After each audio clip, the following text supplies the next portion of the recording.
जो chronic stress आप लेते हैं नार्सिसिस्ट के साथ रहकर, एक नार्सिसिस्ट से अब्यूज़ होकर के, वो सिर्फ आपके ब्रेन पर ही इम्पैक्ट नहीं करती बल्कि आपके बॉडी पर भी बहुत ज़्यादा असर करती है। साइकोलॉजी के वर्ल्ड में ये एक वेल नोन फैक्ट है कि आपकी बॉडी इस ट्रॉमा को स्टोर करके रखती है, फिर चाहे वो ट्रॉमा का एक्सपीरियंस आपके साथ चाइल्डहुड में क्यों ना हुआ हो। और जब आप नार्सिसिस्ट को छोड़ देते हैं तो उसके बाद भी आपकी बॉडी में बहुत सारे चेंजेस आते हैं, तो ये आपको तब भी देखने को मिलता है। नार्सिसिस्ट को छोड़ने के बाद आपकी बॉडी मल्टीपल स्टेजेस से गुजरती है रिपेयर के। मे बी आपको इन बातों का ज़्यादा ध्यान ना होता हो और आपको लग रहा हो कि आप मूव ऑन करने के लिए तैयार हैं, लेकिन आप बेड से निकलने के लिए भी स्ट्रगल कर रहे होते हैं। टीथ को ब्रश तक करने वाले सिंपल टास्क, उठ के अपने लिए पानी पीने के लिए भी, अपनी मेडिसिन लेने के लिए भी और छोटे छोटे टास्क के लिए भी आप स्ट्रगल कर रहे होते हैं। आपकी बॉडी इन स्टेजेस से क्यों गुजरती है और इसका मतलब क्या है, आज की वीडियो में हम देखते हैं। तो हेलो एवरीवन, स्वागत करती हूँ आपका अपने चैनल द माइंड मोटिवेशन में। मैं हूँ एडवोकेट सतविंदर कौर और आज का वीडियो ना बहुत इंपॉर्टेंट है, पूरा एंड तक देखिएगा। आज हम अंडरस्टैंड करेंगे कि आपकी बॉडी किन चीज़ों से गुजरती है जब आप नार्सिसिस्ट को छोड़ देते हैं। नार्सिसिस्ट को छोड़ना जस्ट एक इमोशनल प्रोसेस नहीं है बल्कि एक फिजिकल प्रोसेस भी है। जी हाँ, वर्कआउट करना वो सब चीज़ें तो इम्पॉर्टेंट है ही, लेकिन आपकी बॉडी को फिजिकली इतना ज़्यादा डिटैच करना होता है बहुत सारी चीज़ों से। आपकी बॉडी को हील करने होते हैं पेन्स, वो इनविजिबल घाव जो आपके अंदर भरे हुए हैं, और ये सब चीज़ों की जो इंटरनल हीलिंग होती है ना, वो बहुत ज़्यादा टाइम भी ले सकती है। सबसे पहली चीज़ क्या होती है फ्रेंड्स? सबसे पहले होता है आपका कॉर्टिसोल क्रैश। जब आप नार्सिसिस्ट के साथ होते हैं तो आपकी बॉडी कंटिन्यूअसली फाइट के मोड में होती है या फिर फ्लाइट के मोड में होती है, जिसका मतलब है कि आपके एड्रिनल ग्लैंड्स को बहुत ज़्यादा फोर्स लगाना पड़ता है आपके कॉर्टिसोल लेवल्स को हील करने के लिए, जो इम्पैक्ट करती है आपकी स्लीपिंग साइकिल को, आपकी एनर्जी साइकिल को, और डिस्टर्ब करती है आपकी ईटिंग हैबिट्स को। आपको हमेशा बच बच के चलना, जैसे कहते हैं ना एग शेल्स के ऊपर चलना, उस तरीके से सरवाइव करना पड़ता है।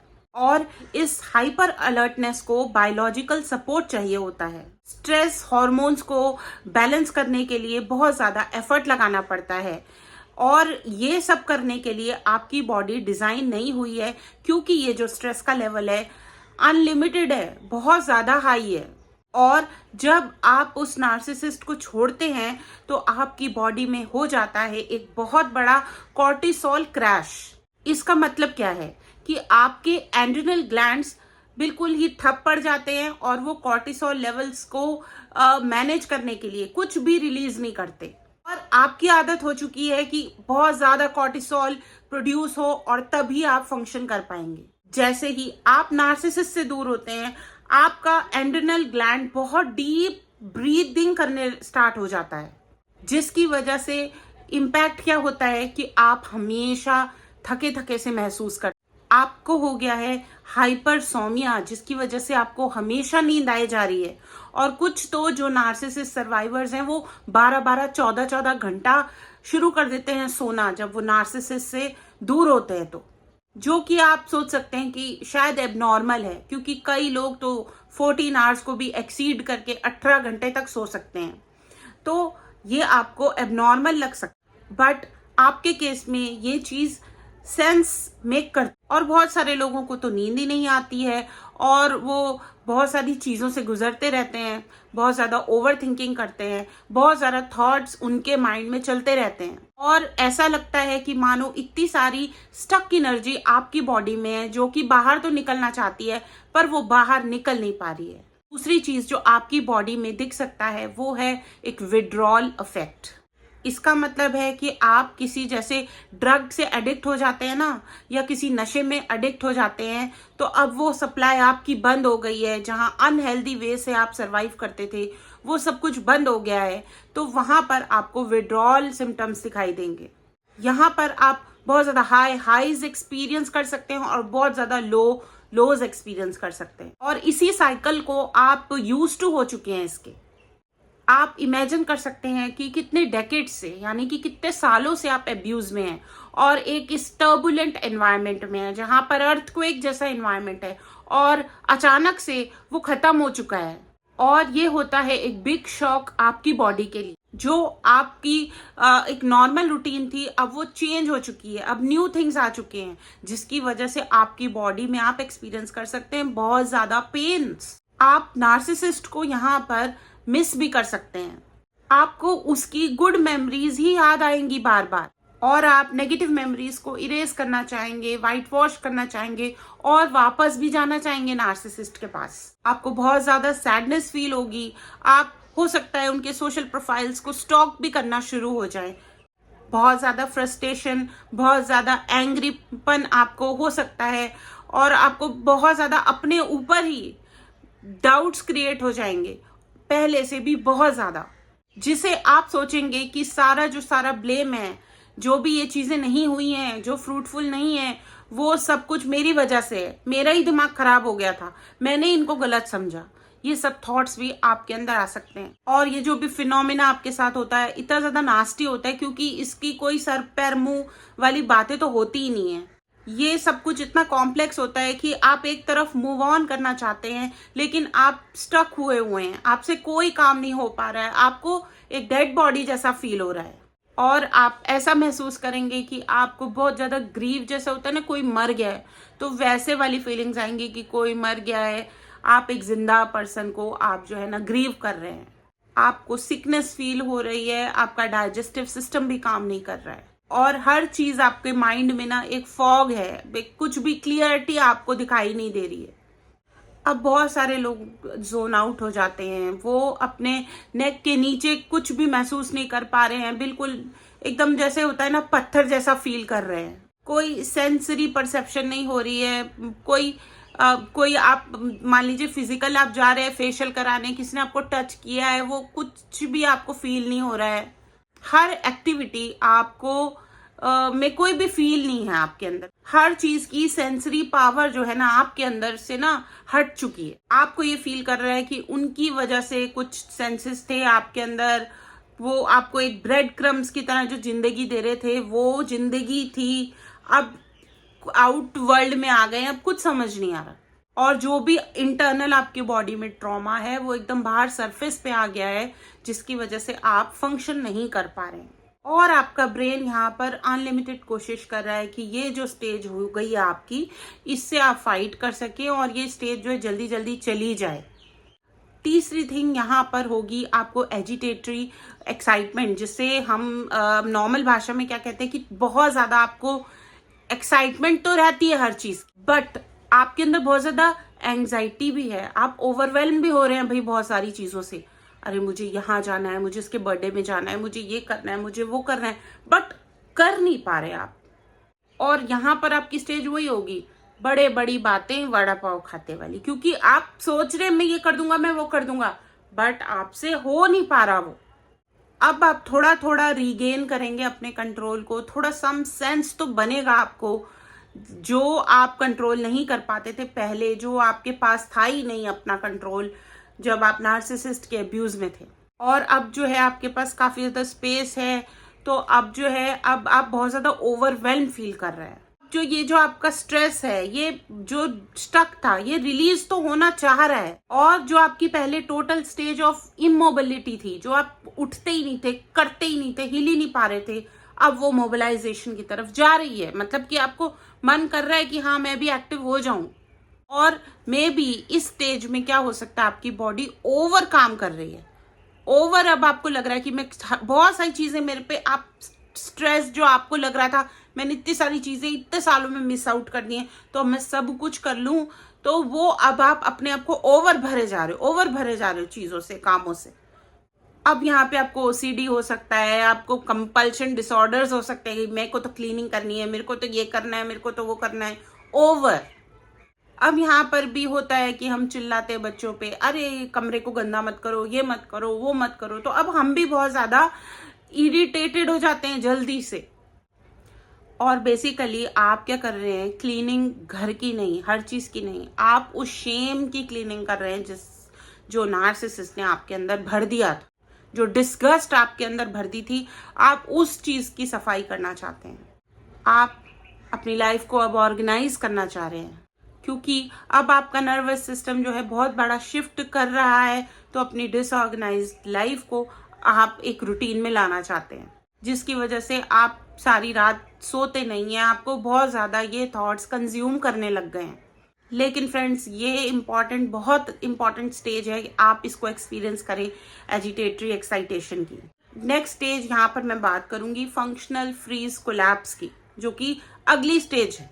अब जो है आप ट्रॉमा बॉन्ड को तोड़ चुके हैं, आप नार्सिसिस्ट को समझ चुके हैं, उसके आर पार भी दुनिया आपको दिखाई दे रही है, और अब आपने अपने इन्वायरमेंट को स्टेबलाइज कर लिया है, अपनी लाइफ को ऑर्गेनाइज कर लिया है। स्टिल आप मूव ऑन तो नहीं कर पा रहे हैं। ऐसा क्यों होता है? अभी आपकी बॉडी ने इतना ज्यादा वर्क किया है आपको इस स्टेज तक लाने के लिए, और आपकी बॉडी ने इतना कुछ झेला है, इतनी चीजों को सरवाइव करने के लिए, नार्सिसिस्ट को सरवाइव करने के लिए, कि अब वो एक आप फ्रीज जोन में आ चुके हो, और जो टायर्डनेस इसके साथ आती है उसके लिए आपको स्पेस क्रिएट करनी पड़ेगी। और यहाँ पर आप सोचेंगे, यार मेरा जो वर्जन था, जैसा मैं अपने आप को देखता था, मैं जब ऐसा था, मैं वैसा था, वो बहुत ज़्यादा पास्ट में जो आप बहुत अच्छे थे, आप उस वर्जन में जाना चाहते हैं। बट आप खुद ही सोचिए, जब इतने साल हो गए अब्यूज़ को, आप उस वाले वर्जन में, जो यंगर वर्जन था आपका, उसमें कैसे जाएंगे?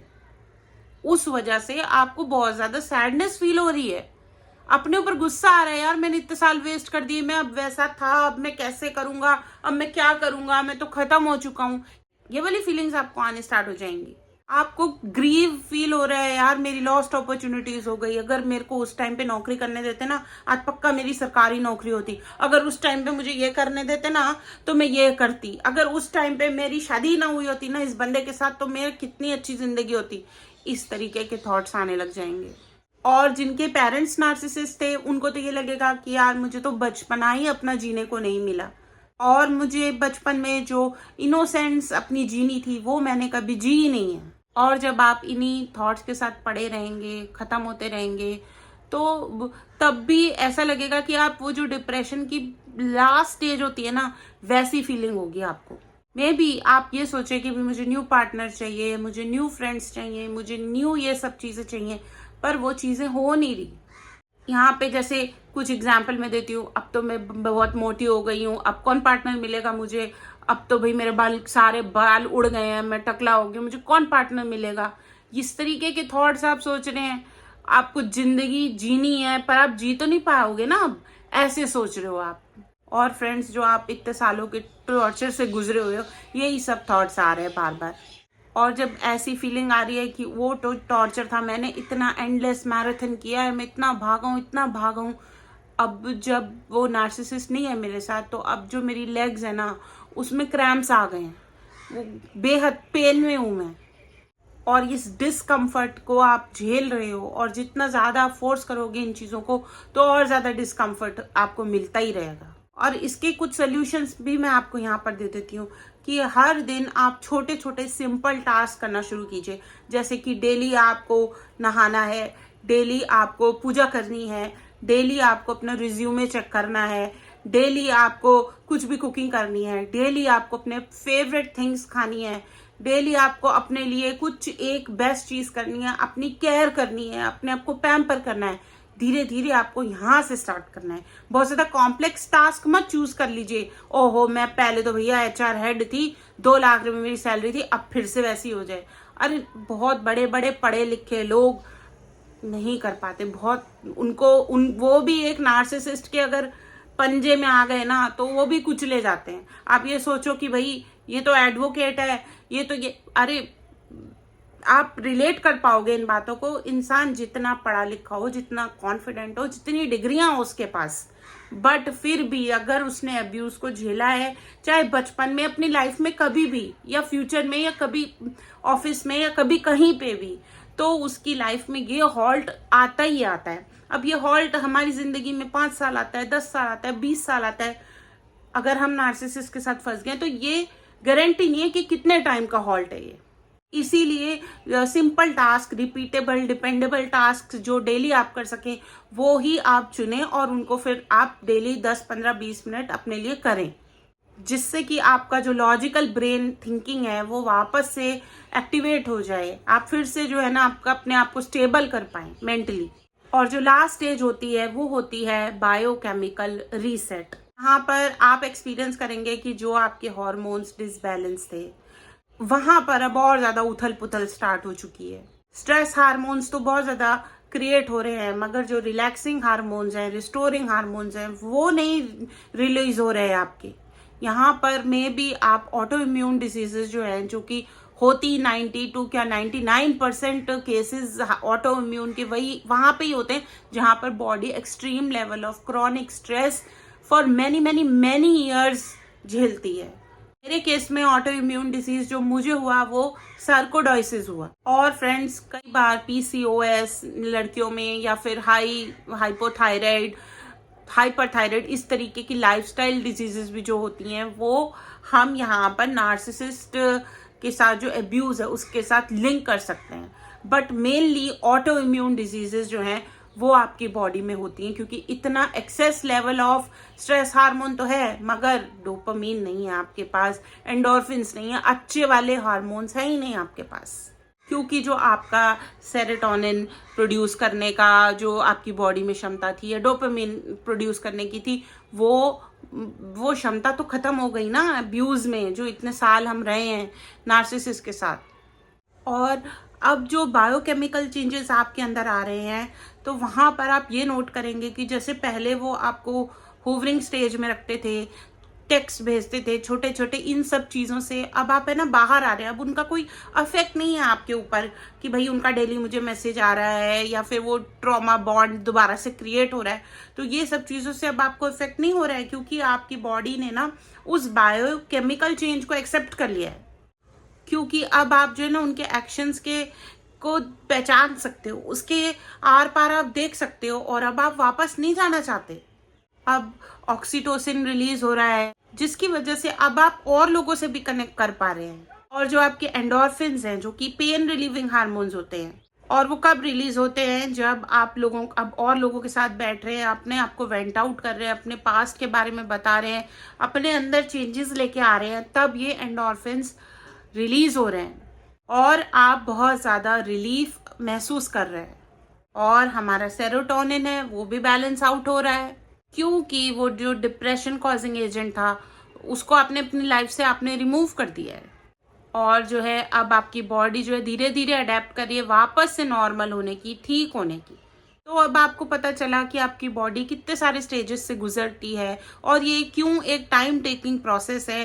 पूरा हील होने के लिए आपको काफ़ी टाइम लगेगा, इम्पॉसिबल नहीं है, लेकिन वो पॉसिबल है। आप अपने आप को जैसे जैसे ऑब्जर्व करेंगे, समझेंगे, मेरी बातों से रिलेट करेंगे, तो आप एक हीलिंग जर्नी की तरफ उस दलदल से अपने आप को निकाल लेंगे। तो क्या करना है आपको अपनी बॉडी को ही काम करने देना है। वो रेस्ट मांग रही है, रेस्ट दो। वो खाना मांग रही है, खाना दो। कुछ मत सोचो XYZ। और आप अपनी बॉडी को कुछ सप्लीमेंट्स दे सकते हैं, अपनी बॉडी को कुछ एक्सरसाइज ऑफर कर सकते हैं। और अगर आप कुछ नहीं कर सकते तो आप धूप में 5 मिनट बैठ सकते हैं, सनशाइन ले सकते हैं और एक्चुअल हीलिंग कर सकते हैं, ग्रीफ प्रोसेसिंग कर सकते हैं, एंगर प्रोसेसिंग कर सकते हैं और अपनी ट्रॉमाजेनिक इमोशंस और मेमोरीज के ऊपर वर्क कर सकते हैं। और बहुत जल्दी इसके आगे के प्रोसेस के लिए हीलिंग का एक कोर्स मैं लेके आने वाली हूँ, वो भी मैं आपके साथ शेयर करूंगी, जहां हम और ज़्यादा हील करेंगे। तो उसके बारे में मैं आपको ज़रूर बताऊंगी। तो वीडियो को मैं यहीं एंड करती हूँ। अगर आपको कुछ समझ आया हो, कुछ रिलेट कर पाए हो, बहुत थोड़ी नॉलेज मिली हो, आपको थोड़ा इस टॉपिक के ऊपर जो है ना और अपने आप को डीप अंडरस्टैंडिंग कर पाए हो, तो मेरे को कमेंट में ज़रूर बताना कि अभी कौन से स्टेज में आपकी बॉडी है। क्या आपने कोई ऑटो इम्यून डिजीज तो नहीं डेवलप कर लिया? क्या क्या आपके अंदर चेंजेस आ रहे हैं? आप सो पा रहे हैं, नहीं सो पा रहे? तो क्योंकि अगर आप अपने आप को ऑब्जर्व करेंगे ना, तो तभी मेरा मकसद है इतनी सारी नॉलेज आपके साथ शेयर करने का। क्योंकि जब हम खुद को पहचानेंगे ना, तभी तो हम हीलिंग जर्नी में आगे बढ़ेंगे। है ना। तो माइंड मोटिवेशन फैमिली में अगर अभी तक भी सब्सक्राइब करके नहीं जुड़े हो तो जल्दी से जुड़ जाओ, क्योंकि अब आपका जो ग्रोथ है उसको कोई नहीं रोक सकता। सक्सेस आपकी अब आनी ही आनी है, उसको कोई नहीं रोक सकता, क्योंकि यहाँ पर मेरी कम्युनिटी में और मेरे वीडियोस में आपके भले के लिए बहुत सारी चीज़ें हैं, और यहाँ पर हमें कोई जज नहीं करता। मेरी कम्युनिटी, आप जो कमेंट्स लिखते हो उसमें भी आपको कोई जज नहीं करता। ये वीडियोस ही वही लोग देखते हैं जिनको इन टॉपिक्स में इंटरेस्ट है, जो इन चीज़ों से गुजरे हुए हैं, जो हीलिंग करना चाहते हैं, जो सर्वाइवर्स हैं। तो ठीक है फ्रेंड्स, मैं एडवोकेट सतविंदर कौर लेती हूँ आपसे अलविदा। जल्दी मिलूंगी नए वीडियो में, लेकिन तब तक के लिए ना आपको खुद का बहुत सारा ख्याल रखना है और अपनी मेंटल हेल्थ का उससे भी ज़्यादा ख्याल रखना है। माइंड सेट सही है, दिमाग पे काबू पा लिया तो फिर बहुत सारी चीज़ें जो है ना हमारे रास्ते आसान हो जाएंगे।